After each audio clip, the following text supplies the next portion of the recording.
მოკლე შეჯამება ახლა წუხელი რაც მოხდა ნაწილი დავწერე, ნაწილს ახლა გაგიზიარებთ. ანუ ფედის განცხადება იყო ნეიტრალური, ოდნავ მკაცრი. საპროცენტო განაკვეთი არ შეამცირეს. ეს ნიშნავს ბაზრისთვის ძალიან ცუდს.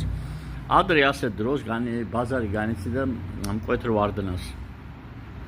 ნუ შემდგომი აღდგენით, რა თქმა უნდა, მაგრამ აღდგენას სჭირდებოდა გარკვეული პერიოდი, ხან 1 თვე, ხან 2 თვე.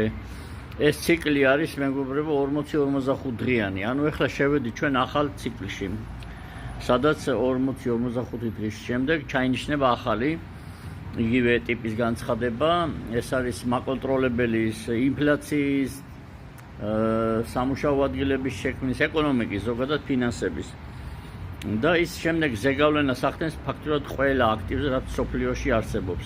ის გავლენას ახდენს სხვა ქვეყნის ეკონომიკებზე, ფინანსებზე. ფაქტურად მართველია ფედი ამ საფინანსო მსოფლიო სისტემის.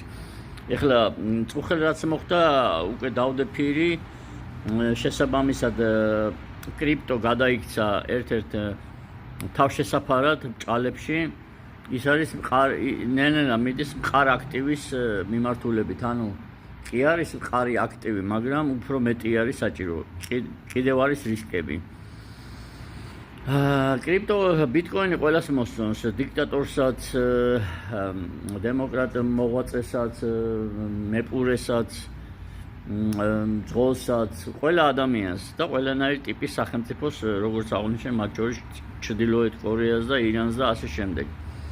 და რატომ ხდება ეს? იმიტომ რომ ის არის თავისუფალი ბიზნესის განსახიერება და ის შედის ყველა სფეროში, აბსოლუტურად ყველა სფეროში.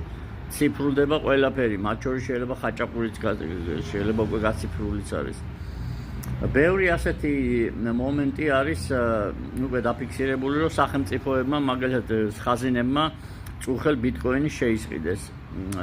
რაოდენობები არ არის დიდი, მაგრამ რომ დაიწყეს, ეს უკვე მიანიშნებს, რომ მისდამი ნდობა უფრო მაღალ საფეხურზე ავიდა დონეზე.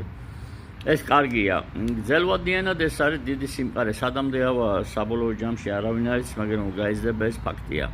რაც შეეხება იმას, თუ რატომ მოხდა ეს დაცემა, მაინც ბაზარი სენსიტიურია, მას აქვს გარკვეული ეს წინა გადმონაშთები, ადამიანები პანიკურად ყიდიან, ხოლო დიდი ინსტიტუციები რაც იყო გუში მაგათ ყველა მიყიდა. ეს ამას შეაჩერა ერთგვარი ეს პანიკური და ამით ისარგებლა აი ამ სრულმა მოთამაშეებმა, როგორიც არის სტრატეჯი, ასე ვთქვათ, ბლეკ, სხვადასხვა, ნუ ჩამოთვლას აზრია ბევრია და პლუს დავამატებ, რომ ვინაიდან სახელმწიფო ხაზინებაც დაიწყეს უკვე